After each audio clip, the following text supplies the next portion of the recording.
नमस्कार, V G news में आपका स्वागत है। लीजिए आज के मुख्य समाचार। खुले ट्रांसफार्मर की चपेट में आने से 4 गायों की मौत, गौशाला प्रबंधन पर लापरवाही के आरोप। शौच की बोतल को लेकर विवाद में युवक की हत्या, ब्लाइंड मर्डर का खुलासा। एपेक्स हॉस्पिटल ने शुरू की मोबाइल एक्मो सेवा, गंभीर मरीजों को मिलेगा चलते फिरते जीवन रक्षक उपचार। 21वें दिन भी जारी रहा नरसेठ संयुक्त संघर्ष समिति का धरना, सरकार पर वादा खिलाफी का आरोप। पर्यटन मंत्री गजेंद्र सिंह शेखावत एवं मुख्यमंत्री भजनलाल शर्मा ने कहा, जोधपुर को मिलेगा नया एयरपोर्ट टर्मिनल। पहली बारिश में धनसी टोंक रोड 20 फीट गहरा गड्ढा हुआ, यातायात प्रभावित। मुंबई में लगातार तेज बारिश, कई इलाकों में जलभराव। खेत की तरमीम के नाम पर 50,000 की रिश्वत लेते पटवारी और दलाल गिरफ्तार। अयोध्या दान पात्र चोरी पर संघ की प्रतिक्रिया, दोषियों को मिले कठोर दंड, दत्तात्रेय होसबाले। लीजिए समाचार विस्तार से। सांगानेर स्थित पिंजरापोल गौशाला में बारिश के बाद खुले ट्रांसफार्मर में करंट फैलने से 4 गायों की मौत हो गई। शुक्रवार सुबह गौसेवकों ने गायों को मृत अवस्था में देखा, जिसके बाद लोगों में भारी आक्रोश फैल गया। स्थानीय लोगों ने गौशाला प्रबंधन की लापरवाही बताते हुए दोषियों के खिलाफ कार्रवाई की मांग की है। गौरतलब है कि पिंजरापोल गौशाला पहले से ही करीब 21 करोड़ रुपए की वित्तीय अनियमितताओं के आरोपों को लेकर विभागीय जांच के दायरे में है। गौसेवकों ने हादसे की निष्पक्ष जांच और जिम्मेदारों के खिलाफ सख्त कार्रवाई की मांग की है।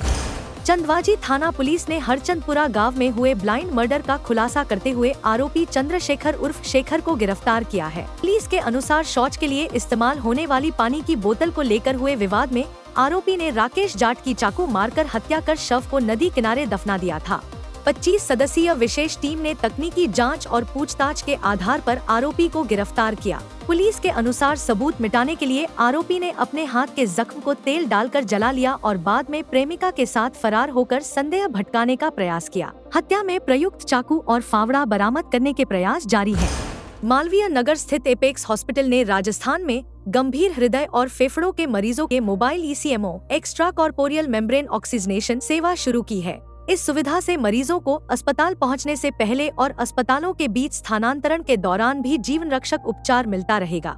अस्पताल प्रबंधन के अनुसार यह सेवा हार्ट या लंग फेल्योर जैसे गंभीर मरीजों के लिए शुरू की गई है, जिन्हें तत्काल ECMO सपोर्ट की आवश्यकता होती है। मोबाइल ECMO यूनिट में portable ventilator, multi parameter monitor, infusion pump सहित आधुनिक चिकित्सा उपकरण लगाए गए हैं।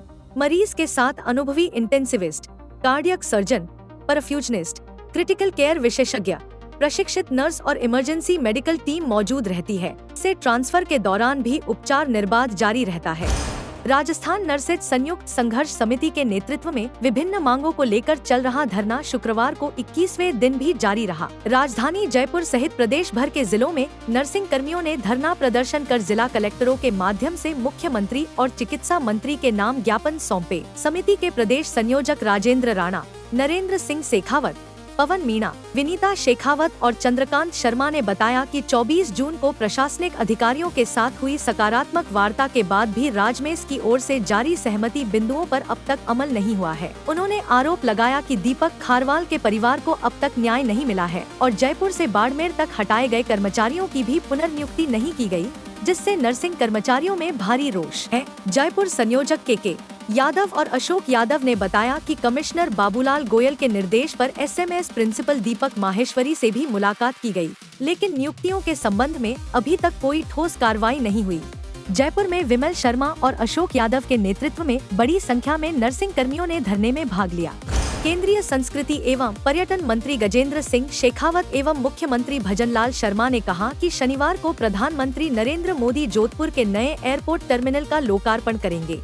उन्होंने इसे केवल जोधपुर ही नहीं बल्कि पूरे मारवाड़ क्षेत्र के लिए ऐतिहासिक उपलब्धि बताया। दिल्ली से जोधपुर पहुंचने पर मीडिया से बातचीत में शेखावत ने कहा कि नए टर्मिनल के शुरू होने से एयरपोर्ट की यात्री क्षमता वर्तमान की तुलना में लगभग 10 गुना बढ़ जाएगी, जिससे भविष्य की जरूरतों को पूरा करने में मदद मिलेगी। उन्होंने कहा कि पचपदरा रिफाइनरी, बढ़ती औद्योगिक गतिविधियों और पर्यटन को देखते हुए यह एयरपोर्ट पश्चिमी राजस्थान के विकास में अहम भूमिका निभाएगा। शेखावत ने बताया कि 12 वर्ष पहले जोधपुर के लिए एयरपोर्ट निर्माण का जो संकल्प लिया था वह अब पूरा हो रहा है।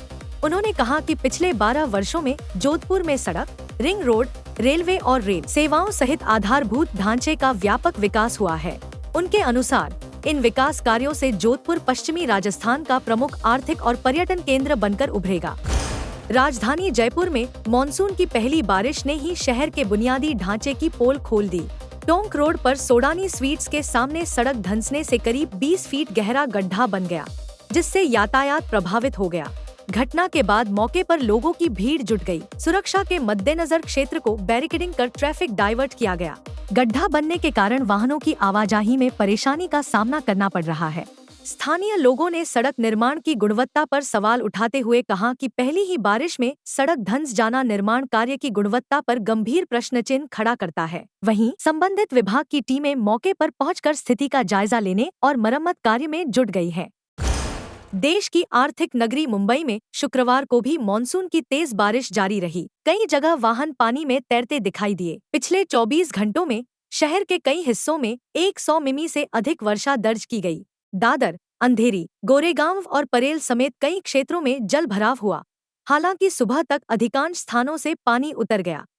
भ्रष्टाचार निरोधक ब्यूरो ने जैसलमेर में बड़ी कार्रवाई करते हुए अजासर हलका के पटवारी लखवीर यादव और उसके निजी दलाल जेठू सिंह को 50,000 रुपए की रिश्वत लेते हुए रंगे हाथ गिरफ्तार किया है।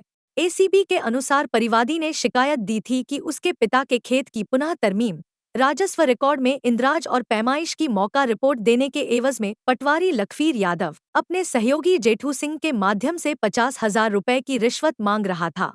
शिकायत के सत्यापन के बाद एसीबी जैसलमेर ने डीआईजी नारायण टोगस के सुपरविजन में अतिरिक्त पुलिस अधीक्षक नरपत चंद के नेतृत्व में ट्रैप कार्रवाई की। कार्रवाई के दौरान दलाल जेठू सिंह से 50,000 रुपए की रिश्वत राशि बरामद की गई तथा दोनों आरोपियों को गिरफ्तार कर लिया गया। राष्ट्रीय स्वयंसेवक संघ के सरकार्यवाह दत्तात्रेय होसबाले ने अयोध्या स्थित श्री रामलला मंदिर के दान पात्रों से धनराशि चोरी की घटना पर गहरी चिंता व्यक्त करते हुए कहा कि इससे करोड़ों राम भक्तों की आस्था को ठेस पहुंची है। उन्होंने कहा कि श्री राम जन्मभूमि तीर्थ क्षेत्र न्यास के आग्रह पर उत्तर प्रदेश सरकार ने एसआईटी गठित कर जांच शुरू कर दी है। जांच में जो भी दोषी पाए जाएं, उन्हें कठोर दंड मिलना चाहिए। होसबाले ने मंदिर प्रबंधन और न्यास से व्यवस्था एवं संचालन की कमियों को दूर करने, पारदर्शी वित्तीय प्रबंधन सुनिश्चित करने और श्रद्धालुओं का विश्वास बनाए रखने के लिए प्रभावी कदम उठाने की अपील की। साथ ही उन्होंने हिंदू समाज से धैर्य और संयम बनाए रखने तथा इस घटना का लाभ उठाकर समाज को बदनाम करने की किसी भी कोशिश को विफल करने का आह्वान किया। ताजा समाचारों के लिए वीजी न्यूज को अवश्य सब्सक्राइब करें। धन्यवाद।